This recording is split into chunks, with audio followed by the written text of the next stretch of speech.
It can smell a single particle of human blood from a distance of miles. Its rows of teeth are sharper than a surgeon's scalpel. There is no explanation for when or why the great white shark will attack. You know, you're out there paddling around, calm water, waiting for a wave, and you see a shadow go by. You know, they're there.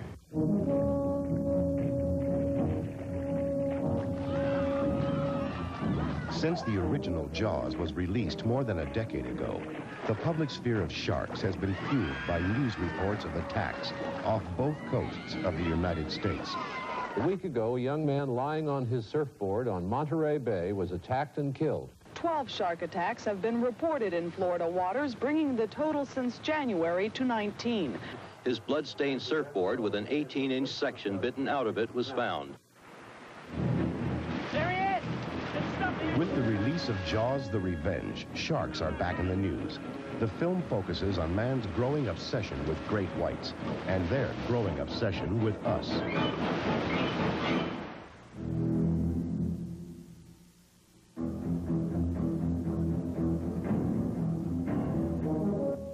I'm not concerned about, you know, the waves or the undertow, but it's what's swimming around, and I think sharks are first and foremost on my list of things that I'm scared of out there, yeah. If I saw a shark, I'd be out of the water so fast. You know, just the idea of a shark swinging underneath you. You're in this water, you're looking around, you're like, yeah, I'm in control.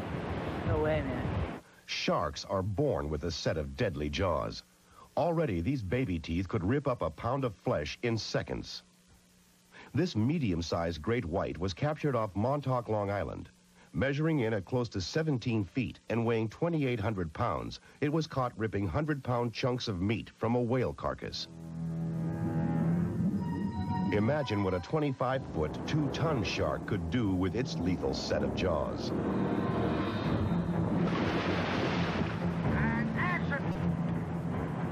Jaws: The Revenge hits a massive great white against a cast that includes Michael Caine, Lorraine Gary, Lance Guest, Mario Van Peebles, and Karen Young. On location, the cast spoke about their own fears concerning sharks. This is a monster which you could very easily meet. I mean, you're hardly ever likely to meet Frankenstein's monster or any of those creepy things, but Jaws you could. We just have a fascination, I think, with animals that can eat us. The sharks are every demon that we can't conquer. They're at the top of the food chain. You know, nobody messes with a great white. This story opens where it all began, in the tiny seaport town of Amity. Off the coast of Massachusetts, the island of Martha's Vineyard once again doubled for Amity. Lorraine Gary returns to the role of Ellen Brody, a woman who has faced many tragedies. She now faces another. Ellen has inherited the family obsession from Martin, her husband, who firmly believed that there was a shark stalking first the island of Amity and secondly the Brody family. And Ellen feels that it is the Brody fate that the shark will yet again strike.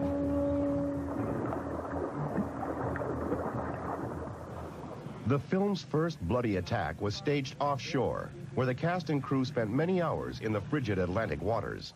Tonight, the shark comes up and bites off my arm, so they're shredding my arm and putting a lot of blood on me, and I'll be screaming and yelling and hollering for the people on shore.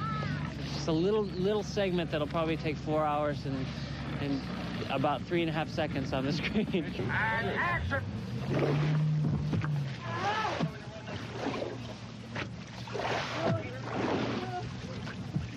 It's taken somewhere in the vicinity of about 7 underwater special effects men with their scuba outfits to set all of that up with the boat rocking and showing the effects of Jaws attacking the boat.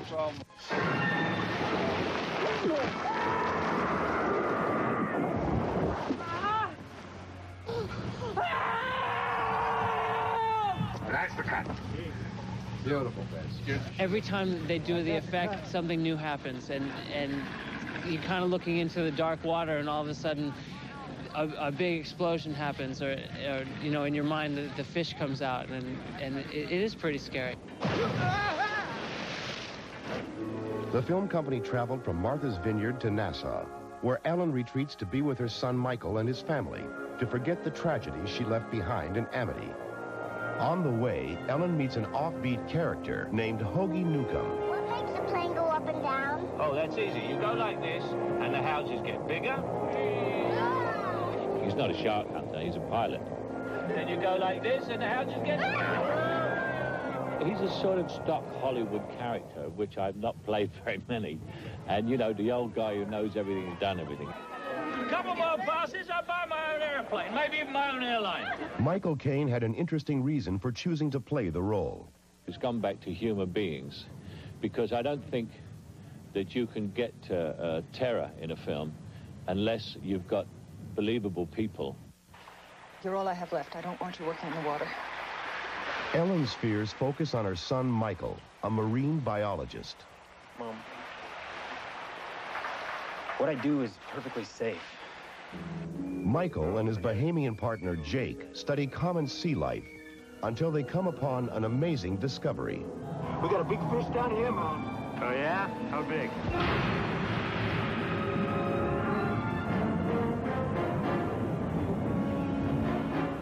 Though the actors trained for several weeks in advance of filming underwater, their first scenes below the surface held some surprises.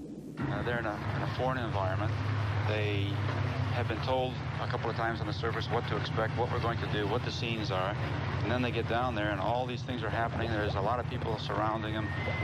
Suddenly their brain sort of goes up and locks until they've done it a few times. It's weird. You go down, I'm sitting there underwater, and there's a guy, he's there checking your face, and there's another guy doing the clipboard, and the cameraman. It's just everybody's in a wetsuit, and they're underwater. So it's sort of just the whole thing. The thing is you have to get your hand signals down. You know, this means stop, do it again, close up. You know, because you can't speak, you've got to sort of run the whole hand signal thing. So once you get your hand signals down and you're comfortable under the water, it's not that tough. All the underwater filming was coordinated from an 85-foot boat called the Moby 2. The Moby 2 is our platform. It's totally self-sufficient. We have our own compressor, we have dive equipment, camera equipment, lighting equipment, and just generally a complete complement of everything that's needed to do the second unit or underwater work here. One of the more difficult underwater scenes involved a moray eel, the second most feared set of jaws in the ocean. When we turn him loose, we have no idea which way he's going to go. Whether he's going to go at the camera, at the bottom, at the diver's throat. So Gavin, who is doubling for Lance, is swimming through the shot, and he is startled by this eel. The eel appears from nowhere and swims right in front of his face. So it's obvious that there is some risk here. If they latch onto you with their jaws, you're supposed to have to kill them to get them off. They don't let go. So we were sort of concerned about that. So we ended up where Jordan Klein, the director, was holding the moray by the neck and would throw him into the camera. And we would retrieve him with a net and go through the thing over and over and over again.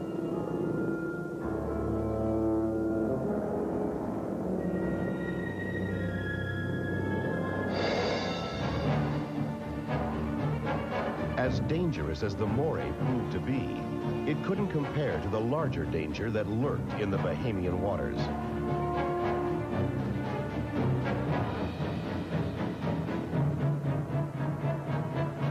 Get the bang sticks, we're going down. Bang sticks are no good, man. We're going down, all of us.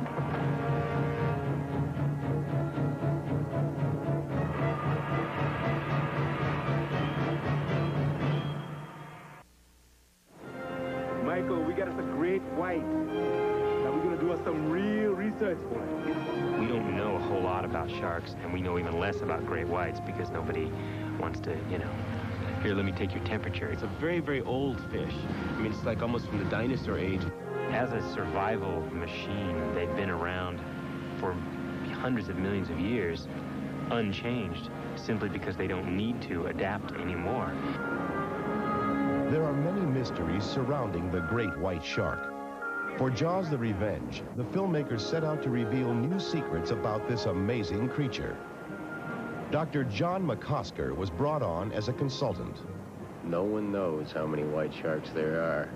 We guess that there's hundreds of them, maybe thousands of them along the California coast. But the fact that they are so uncommon is what makes it so frightening. As one of the world's foremost shark experts, Dr. McCosker has studied the behavior of great whites off the coasts of California and Australia. Though they are physiologically unique in many ways, it is the great white's teeth that truly set them apart. They have a continuous conveyor belt of teeth. Throughout their life, the old teeth are being replaced by new, even sharper teeth. But look, there's just a whole row of teeth down there. One sharp tooth replacing the old dull one. Yet this jaw is from a newborn white shark. It was only about 6 foot long. Imagine the jaws of that 21-footer.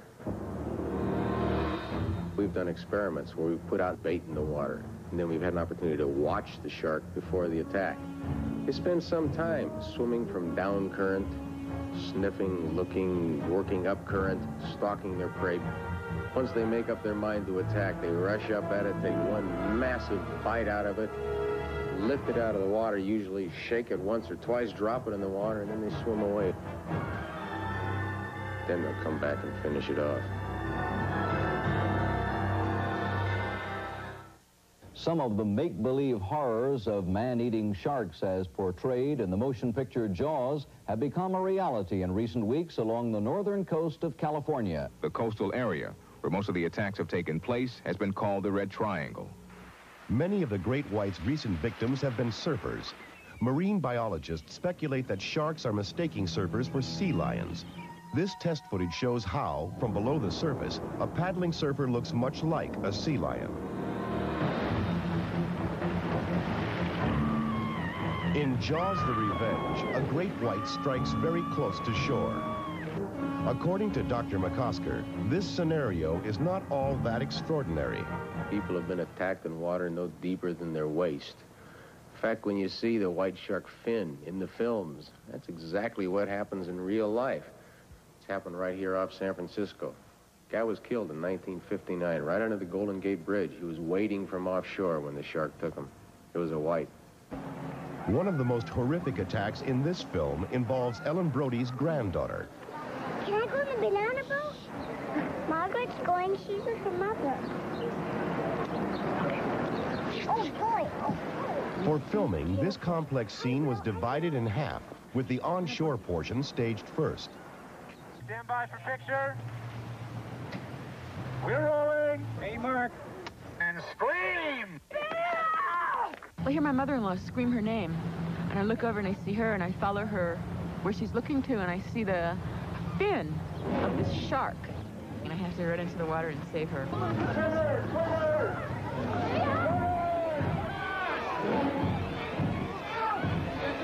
Oh, my God. It's like the classic kind of Trojan women thing. All the women there running, screaming, you know, to save another woman child.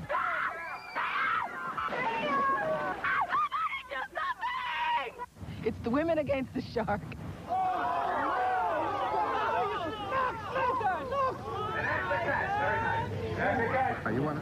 In preparing the move to the water, the next job was to map out the shark's bloody assault. The banana boat is doing this, and the shark is doing a diagonal, trying to catch it. All right. The banana boat makes a turn, and it sees the shark finally, but it's too late and hits the banana pot. The banana boat sequence was one of the most difficult. In fact, it was the most difficult to shoot. Primarily because there were kids on the inflatable, and it's pulled by a high-speed boat, and they're going at a very good clip, with a lot of other boats around it, everybody enjoying themselves and general water activity.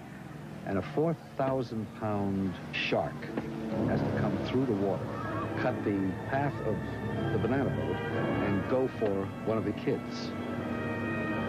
We hadn't counted on the actual terror on the part of the kids when they saw that shark come out of the water. And we discovered, much to our surprise, that it was also that terrifying for all the adult actors. And we see the fin coming, and it's like, ah, you know, here comes Jaws, and we're holding on to each other and screaming till we're hoarse. This is the sequence of events. Right before we start the shot, I'll have all of you go into the water so you're all nice and wet. You'll come out of the water and get into these positions. Bring the boat to number 1 and hold it there, please. The true challenge was coordinating the technical logistics of the scene with the sheer horror of the attack. We had to devise a way to be able to maintain the reality of what we wanted to do with the piece and maintain the ferociousness of it all. And the answer was to make what amounts to a visual ballet out of it.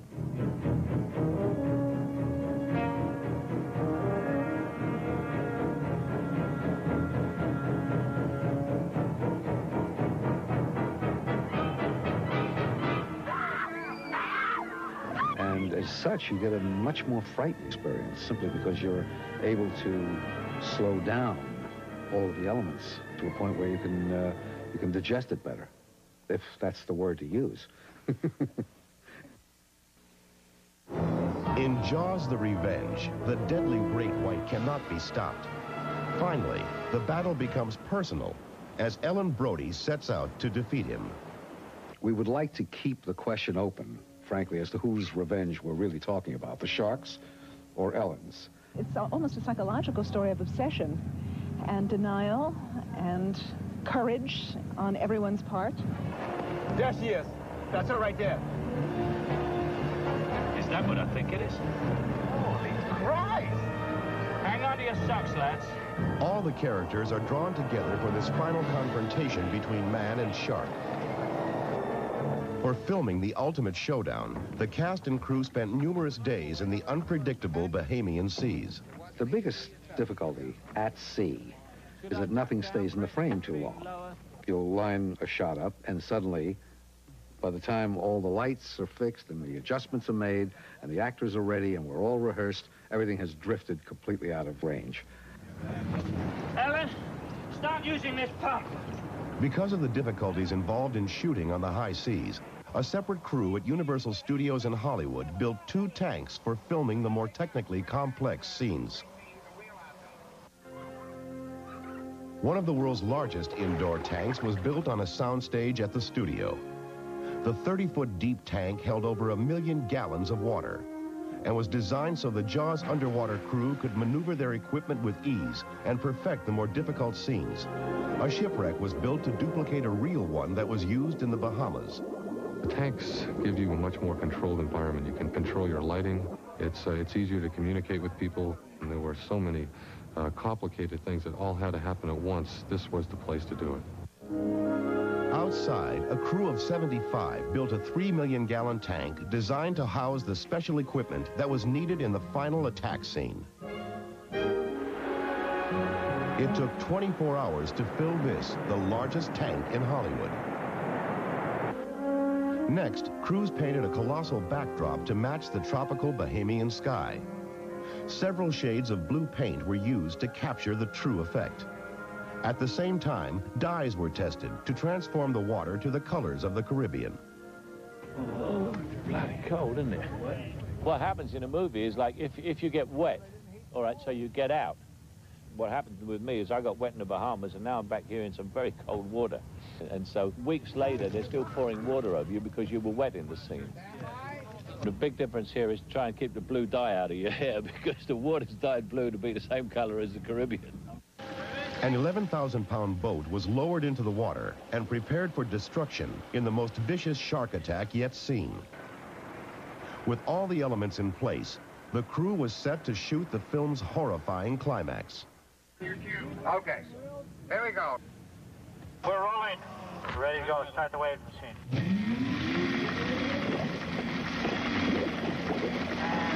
Action! We're heading straight for it. Come about, Ellen. In the climax of the movie, Ellen and Hoagie and Michael Brody are on the boat dealing with the shark, and the shark and the boat collide in a way that I cannot reveal to you. We're heading straight for it. Come about, Ellen. Ellen, come about.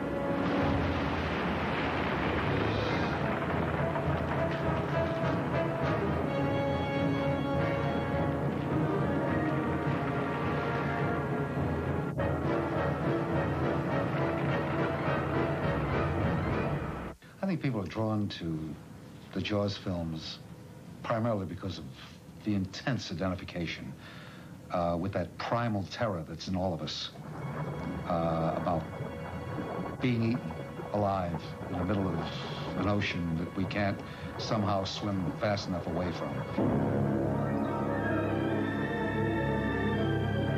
In Jaws: The Revenge, the terror is real as man confronts shark in the deadliest battle yet.